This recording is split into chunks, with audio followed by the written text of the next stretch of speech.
नमस्ते दोस्तों, आप सबका एक बार फिर से स्वागत है आपके अपने YouTube चैनल सत्य सनातन शॉर्ट्स में। ये वो चैनल है जहां पर हम छोटे वीडियोस आपके लिए लेकर के आते हैं ताकि आपको 1-2 मिनट में ही ज़्यादा से ज़्यादा जानकारियां मिल सकें। हमने देखा कि किस प्रकार से उत्तर प्रदेश से सटे हुआ जो नेपाल का बॉर्डर है वहां पर लगातार इस्लामिक लोगों की तादाद बढ़ती जा रही है।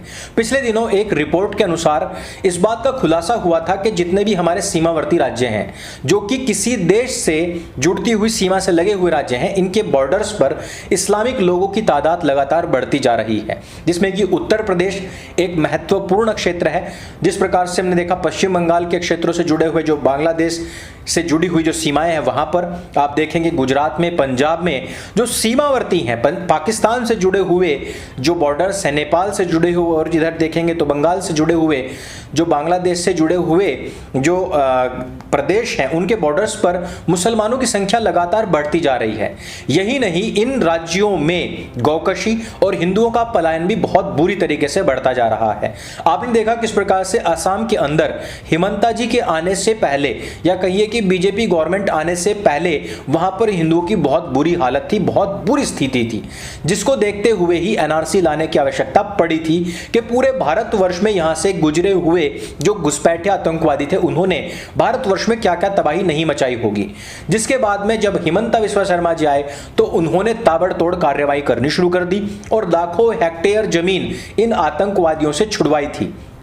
यही नहीं, उन्होंने ही सबसे पहले कहा था कि मदरसा के अंदर ही सबसे ज्यादा इन लोगों की ट्रेनिंग होती है और इन लोगों को यदि समाप्त करना है तो इनके गर्भ पर वार करना पड़ेगा, इनकी मदरसाज पर ही वार करना पड़ेगा।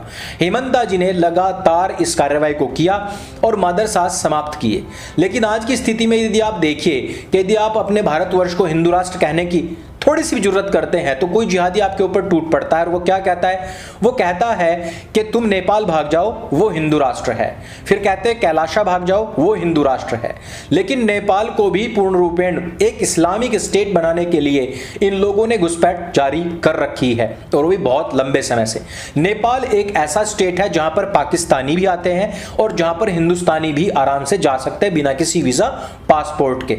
तो भारत का कोई भी मुसलमान यदि पाकिस्तान जाकर के वहां पर ट्रेनिंग लेगा तो यह तो असंभव सी बात हो जाती है, बहुत नामुमकिन सी बात हो जाती है। हालांकि पूर्ण रूपेण भी नामुमकिन नहीं है, मुश्किल है, लेकिन भारत में जिस प्रकार से पिछले दिनों आपने देखा कि जिन लोगों ने कन्हैया लाल जी की हत्या की थी उनमें से कुछ लोग पाकिस्तान जाकर के पहली ट्रेनिंग लेकर के आ चुके थे।